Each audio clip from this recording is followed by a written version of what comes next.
Before I get into it, here's the point of this story because I wish someone had spelled it out for me years ago. When respect starts leaking out of marriage, it doesn't show up as one big explosion. It shows up as timing. Reactions that don't match reality. A partner using a crisis to score points instead of locking arms with you.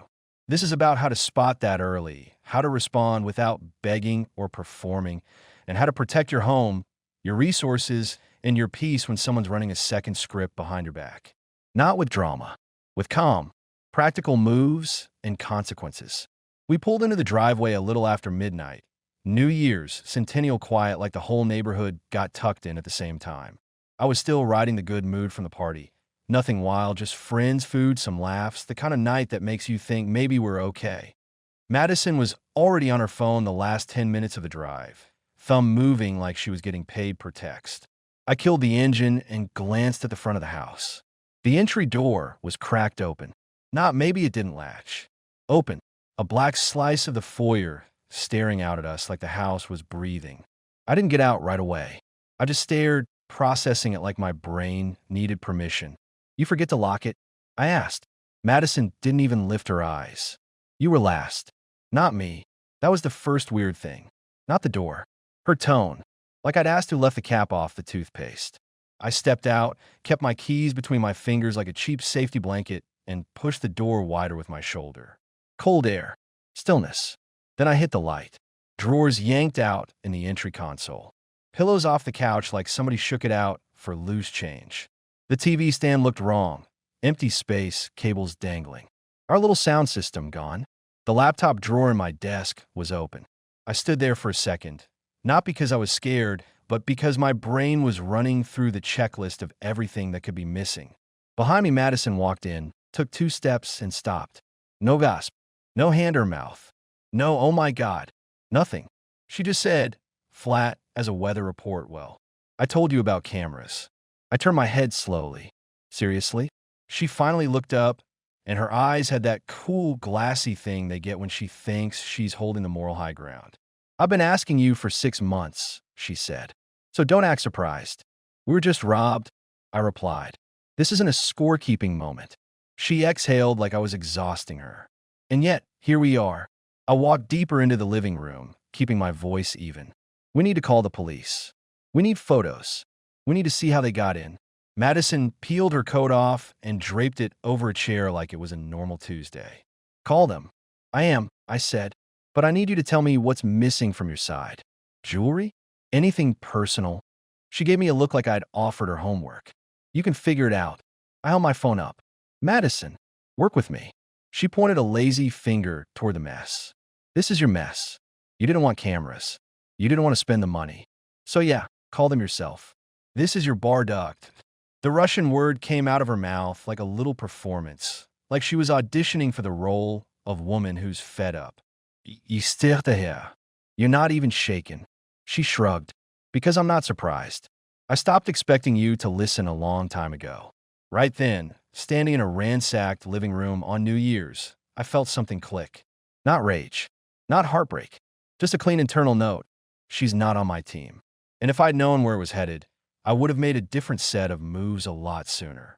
The police came. A tired officer with a clipboard and a polite face walked through, asked questions, told us the usual. Any cameras? Any neighbors with doorbells? Any recent issues? He wasn't cynical, just realistic. "No cameras," I said. Madison's voice came from a kitchen. "He didn't want them." The officer looked at me like he was trying not to react. I didn't give him anything. I just nodded. "We'll get them." After they left, I took photos, wrote a list, checked the doors and windows. Madison sat on the couch with her phone, legs tucked under her like she was watching a show. Not once did she ask, "Are you okay?" Not once did she say, "This is scary." At 2 in the morning, when I walked into the bedroom, she was already under the covers, scrolling. I stood at the foot of the bed. "We're changing some things." She didn't look up. "You mean you're changing some things?" "Correct," I replied, "because I'm not living in a house that can be peeled open like a can." Her thumb paused for half a second, then kept going. "Do whatever you want." And that, right there, was the permission slip she didn't realize she just handed me. The next morning, I didn't argue. I didn't replay the night. I didn't ask Madison to care. I went straight to an electronics store after coffee, the kind of place with bright lights and clean aisles and employees who can smell a man on a mission. A guy named Darren in a polo shirt approached me with that practice smile. Looking for anything specific? Security system, I said. Professional grade. Cameras, sensors, cloud storage, motion alerts. I want it installed today. I'll do it myself if I have to. Darren blinked like he didn't get customers who spoke in complete sentences anymore. Okay, budget. I smiled. Whatever it costs to never have this conversation again. He walked me through options. I didn't pick the cheapest. I didn't pick the flashy one with celebrity endorsements. I picked the one that did the job and kept a clean record. Darren tilted his head at the total on the screen. You sure? I'm sure, I said. And I want extra sensors for the garage. He chuckled. Something happened. I slid my card across the counter. New Year's surprise. He rang it up, and while he printed the receipt, he said, Man, my wife would have had me sleeping on the porch if I ignored cameras for 6 months. I raised an eyebrow. That's one way to handle it. He laughed like we were buddies. I didn't join in. I just took my boxes and left. When I got home, Madison was at the kitchen island with a mug, scrolling again, like her job was to be elsewhere mentally. I set the boxes down where she couldn't pretend not to see them. Cameras, I said. Entrance, living room, hallway, garage. Motion sensors. Alerts to my phone. She glanced up for 1 second. Okay. No relief. No thank you. No, I'm glad. No curiosity about cost. Nothing that looked like someone who'd been begging for safety. I watched her face. That's it. She sipped her coffee. What do you want, a parade? I gave her a small nod. No, I want a reality. Thanks for clearing that up. I spent the afternoon installing everything. Ladder, drill, screws, app setup, test runs. I'm not a contractor, but I'm competent, and I've always taken pride in handling my own house. Madison hovered exactly 0 times. At one point, I was on a ladder near the living room corner camera when I heard her voice in the kitchen. Soft, controlled. That, I'm on the phone, but don't want to be overheard voice. I froze, not because I was snooping, but because my name floated through the air. She laughed quietly. No, I didn't tell him. He hasn't even noticed. I swear, he's busy with his little project. Little project. I stared at the camera in my hand like it had suddenly become a lie detector. Her voice dropped even lower. Just be smart. Okay, I'll handle it. I came down the ladder, walked into the kitchen like a normal husband walking into his kitchen, and she snapped her phone down to the counter. Who was that? I asked. Tiffany, she said instantly, like she'd rehearsed it in the mirror. About what? She lifted her mug again. Girl stuff. I leaned against the counter, calm. You said my name. She didn't blink. I talk about you. You're my husband. Yeah, I replied, but you didn't say it like that. Her eyes narrowed. Are we doing this? After last night? We're doing reality, I said. That's what I'm doing now. She set the mug down a little harder than necessary. You installed cameras because I made you feel small. That's what this is. You're trying to control. I actually laughed, not loud, just a short breath. You know what's wild? We got robbed, and you're trying to make me the problem for wanting security. She pushed off the counter. You didn't want them until you got embarrassed. Embarrassed? I asked. Madison, someone walked through our house. And I told you, she snapped. So don't stand there acting like Mr. Responsible now. I nodded slowly. Okay, here's what's happening. I'm not arguing. I'm not chasing your mood. But this house is getting locked down. And if you're running your mouth about me to people, you can do it somewhere else. Her lips curled. Wow, big man. Cameras and threats. No threats, I said. Boundaries. Learn the difference. She stared at me for a second, then picked up her phone and walked down the hall to the guest room. The door shut. Not slammed. Shut. Like a statement. That night, I slept in the master bedroom alone. Not because I was being punished, but because I refused to chase her into some cold little drama cave. If she wanted distance, she could have it. I just wasn't going to pretend it was normal. The next morning, I came out to the kitchen and almost laughed at the scene. Madison was bright. Showered. Hair done. Makeup like she had somewhere to be. Smiling like nothing happened. Like the guest room door hadn't closed between us. A suitcase sat by the front door. She turned and hit me with a cheerful voice that didn't match the last 12 hours. Morning. I poured coffee. What's the suitcase for? She waved a hand. Spa weekend. You still here? What? Sandra's birthday thing, she said quickly. We're doing Santa Fe, New Mexico. 2 nights. We're carpooling from Tiffany's place. It's all set. She kept talking, stacking details like bricks, names, times, routes. Like a person reading from a script. I sipped my coffee. When were you going to mention this? I'm mentioning it now, she replied, smile still pasted on. Don't be weird. Me being weird, I echoed.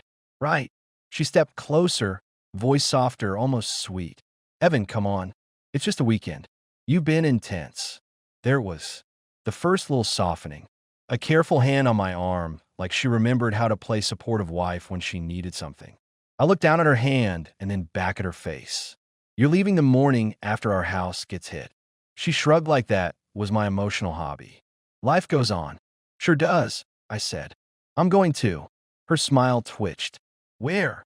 I kept my tone casual. Logan invited me up to a cabin. Mountains. Quiet. I could use it.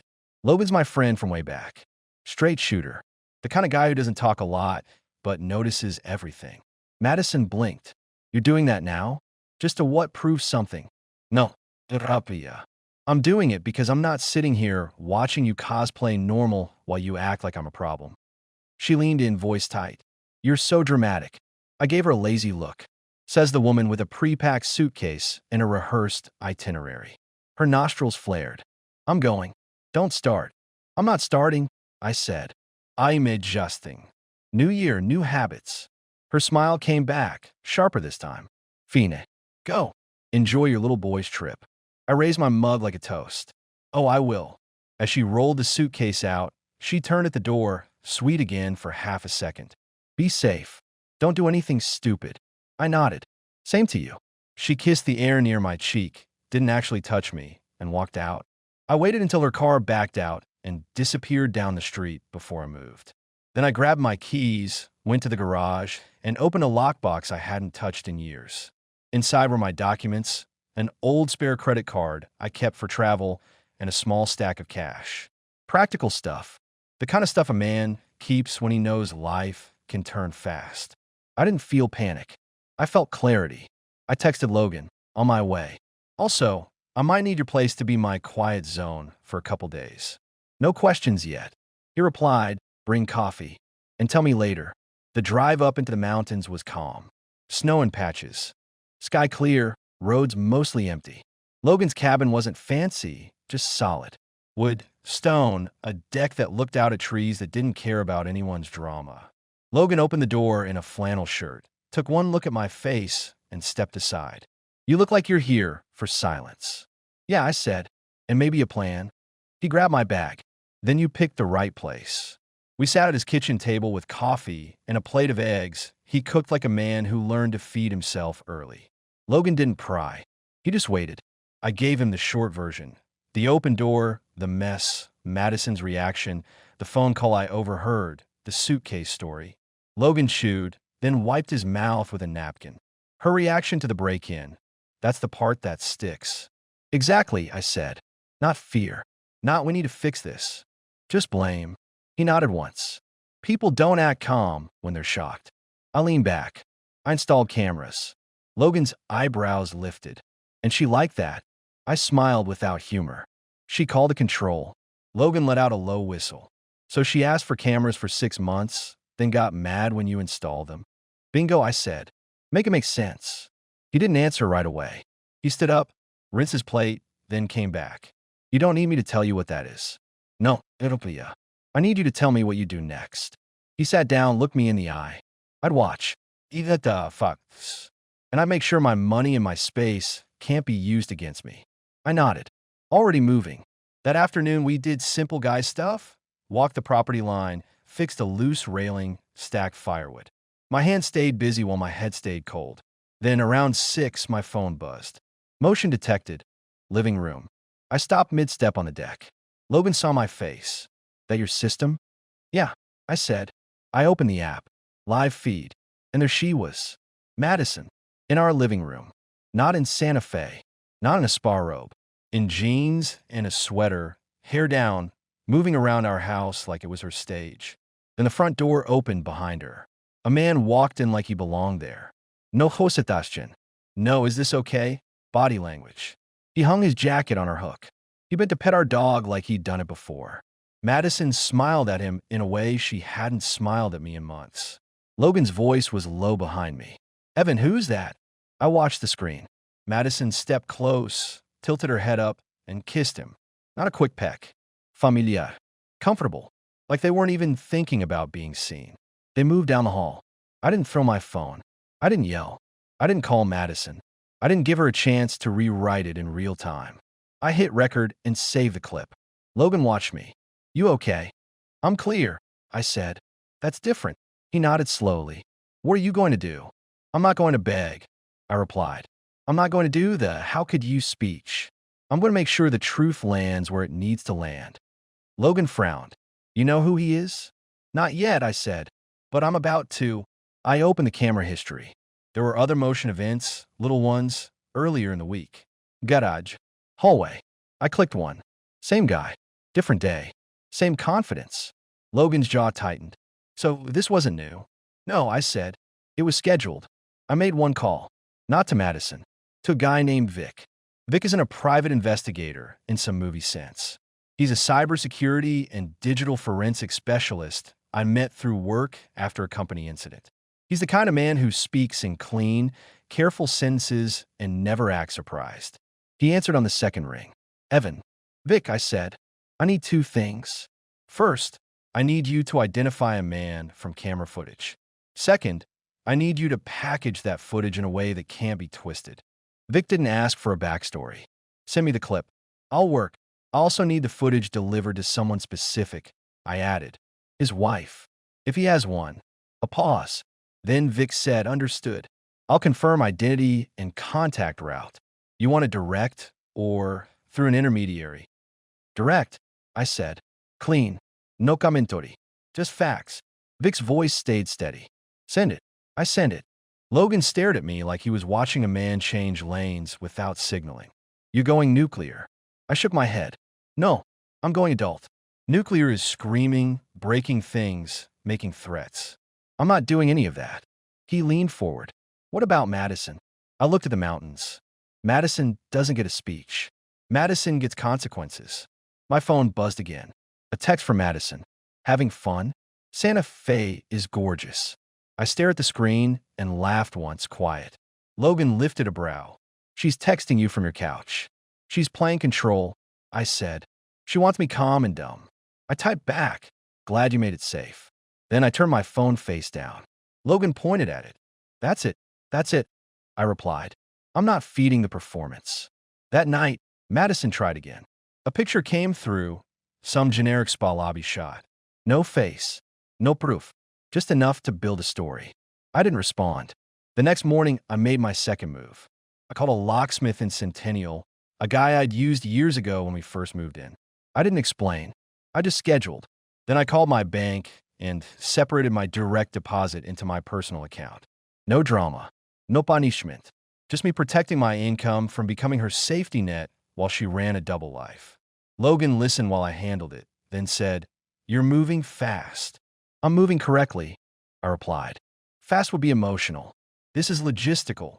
By noon, Vic called back. I've got him, he said. Name's Grant. Works in commercial real estate. Married. 2 kids. His wife's name is Hannah. I exhaled through my nose. Of course. Vic continued. I confirmed through public records and professional profiles. I found a direct email tied to Hannah. I can send the clip with timestamp metadata. No message beyond this is your home's footage from this date and time. Do it, I said. Big pausa. Evan, you want to be aware this will create fallout. I'm counting on it, I replied. Fallout is just reality landing. I hung up and stared at my coffee. Logan spoke carefully. What happens when Madison comes back? She's not coming back to comfort, I said. She can come back to consequences. He nodded. You want me there? No. Sylvia. I want you nearby. Not in the room. I'm not turning this into a group project. That afternoon, Madison called. I let it ring twice before picking up. Her voice was sweet, too sweet. Hey, we just checked in. I miss you. I leaned against Logan's kitchen counter. Do you? She giggled. Why are you being weird again? I'm not weird, I replied. I'm quiet. A small pause. Then her tone shifted. Did something happen? You're off. Maybe I'm just enjoying the mountains, I said. She inhaled like she was deciding which mask to wear. Evan, I don't want us to start the year like this. I almost admired it. She was good. She could make a stranger feel guilty for the weather. I agree, I said. So let's not.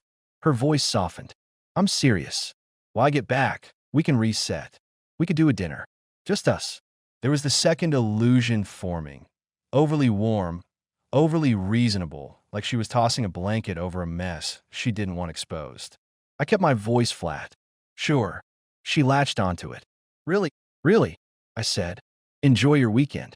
She exhaled, relieved. Okay. I love you. I didn't say it back. I ended the call. Logan watched me. You just let her think she's winning. I nodded. It keeps her predictable. Saturday evening, I drove back down to Centennial. Not to confront her, to prepare. The locksmith met me at the house. A stocky guy with a beard and tired eyes. You Evan? He asked. Yeah, I said. Change the locks. Rekey everything. Garage code too. He looked past me into the house. Break in. Something like that, I replied. He didn't pry. He worked. While he did, my neighbor, Mrs. Ramirez, wandered over with her little dog and a look that said she'd been collecting details like coupons. You okay, Evan? She asked. I heard police came New Year's. I kept it simple. We had an incident. I'm tightening things up. She nodded, eyes sharp. I saw a man here yesterday. I didn't react too hard. Did you? She leaned in. Tall, dark jacket. Parked down the street like he didn't want to be seen. My mouth tightened. Did you get a plate? She gave me a small, proud smile. I did. I wrote it down. Old habit. She handed me a sticky note. I glanced at it, then pocketed it. Thank you. Mrs. Ramirez touched my arm. Don't let anyone make you feel crazy for noticing what you notice. I looked at her. I won't. When the locksmith finished, I tested every door. Smooth. Solid. I changed the garage code and disabled Madison's old temporary access in the security app. Not petty. Protective. Then I went upstairs and packed one suitcase.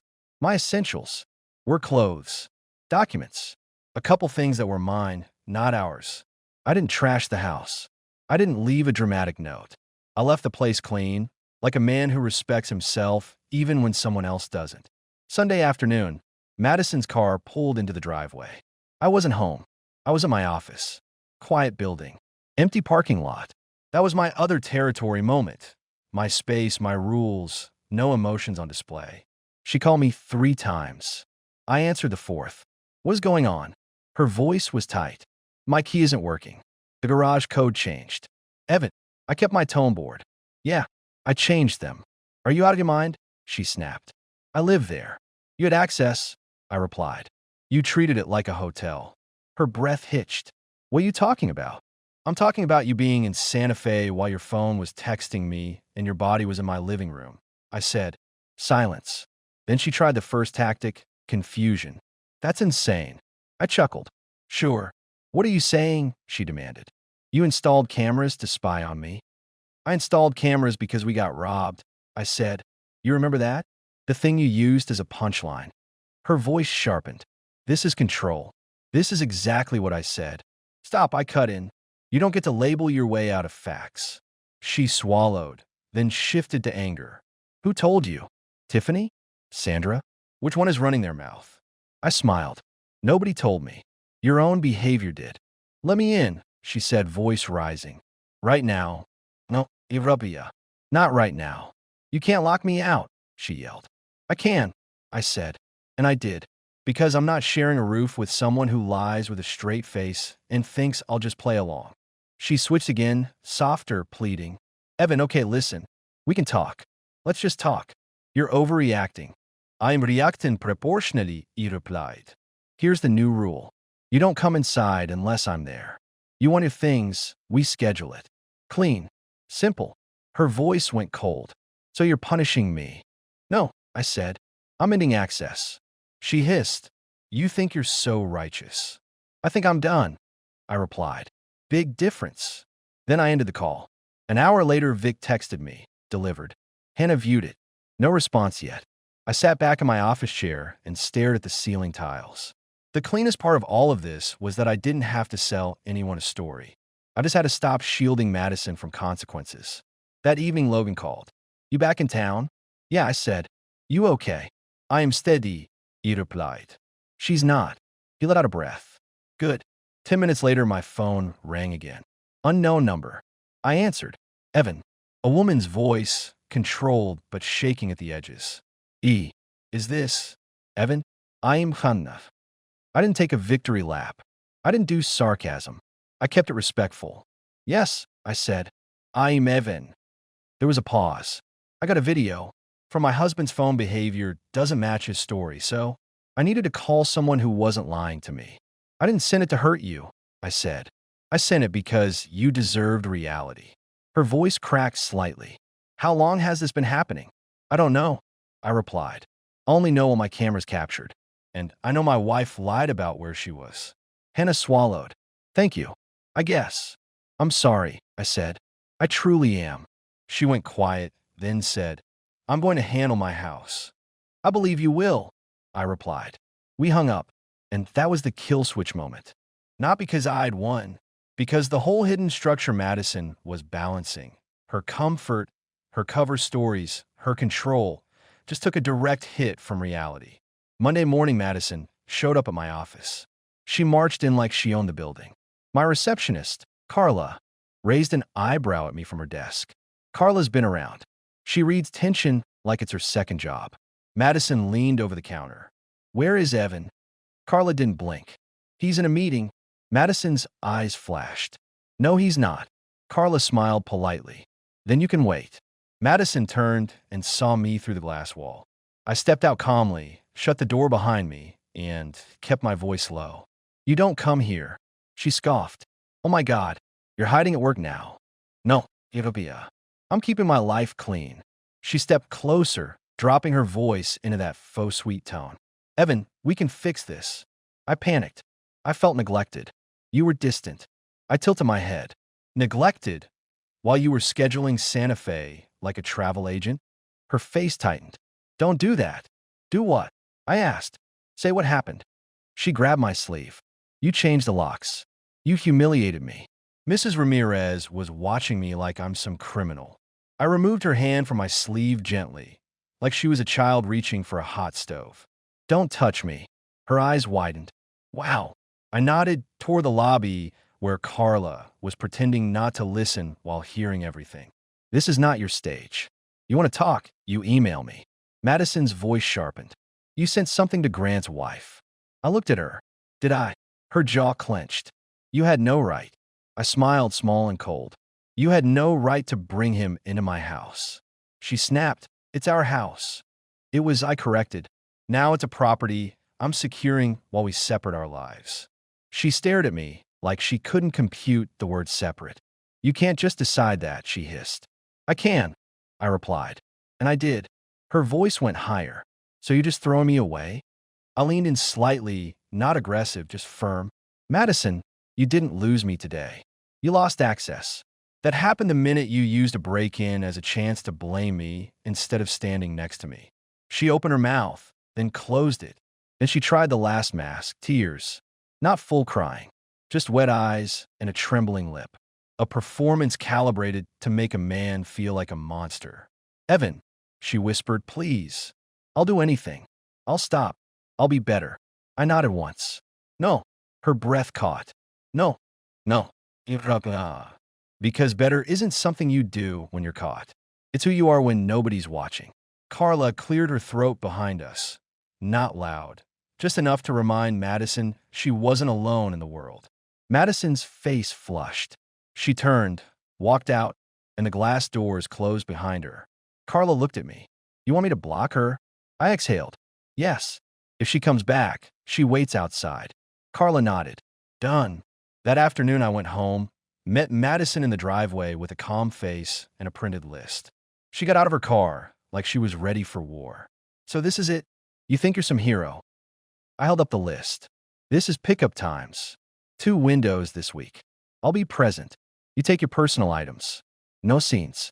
She snatched the paper. And where am I supposed to go? I shrugged. You're organized.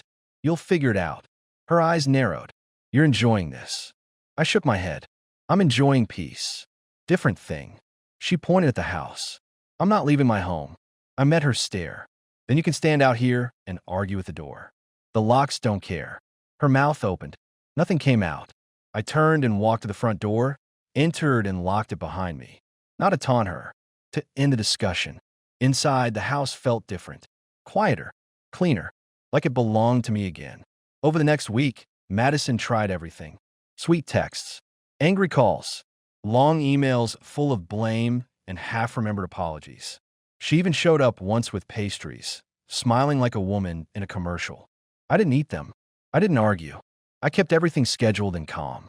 Within a month, I moved into a new place closer to my office, simple, modern mind. I kept the house in Centennial because I wasn't going to hand over stability like a tip. Madison's life got loud after that. Not from me. From the reality she'd been juggling. Grant's home situation imploded, and suddenly she wasn't dealing with a quiet husband who paid bills and fixed problems. She was dealing with angry phone calls, canceled plans, and a world that didn't bend to her scripts. Me? I slept through the night again. I started lifting in the mornings. I cooked my own meals. I spent weekends with Logan and a couple other guys who didn't need constant attention to be loyal. My work improved because my mind wasn't clogged. And yeah, eventually I met someone else. Not a fantasy, just a normal, steady woman who didn't treat partnership like a game of leverage. Someone who could look at a problem and say, okay, we handle it, instead of, how can I make this your fault? Madison became a short mention in my life, the way a bad contractor becomes a story you tell once and never hire again. And the last thing I ever said to her in person was simple. She was standing by her car, trying one more time to pull me into an emotional loop. Evan, you're really going to do this? I looked at her calm. I'm not doing anything to you, Madison. I'm doing something for me. You just don't get a vote anymore. Then I got in my car and left her standing there with nothing to negotiate. Here's the takeaway because it matters. First, the earliest red flag wasn't the open door. It was Madison's reaction. When a crisis hits and your partner uses it to blame you, that's not stress talking. That's character showing. If someone can't stand next to you when the house is literally violated, they won't stand next to you when life gets harder. Second, the mistake would have been chasing explanations. Calling her 100 times, demanding tears, arguing about why. That feeds the person who wants control of a narrative. Facts don't need debates. They need boundaries. Cameras, timelines, locked doors, protected income. Those are adult moves. Not punishment. Protection. Third, notice how the sweetness showed up right after I took initiative. That wasn't a miracle. That was a tactic to regain access. If someone only gets warm when they're losing control, don't confuse that with change. Let actions prove it over time, not tears in a parking lot. Respect and peace are worth more than the comfort of pretending. The strongest move isn't yelling. It's deciding, calmly, that your life is not a place where disrespect gets to live rent-free.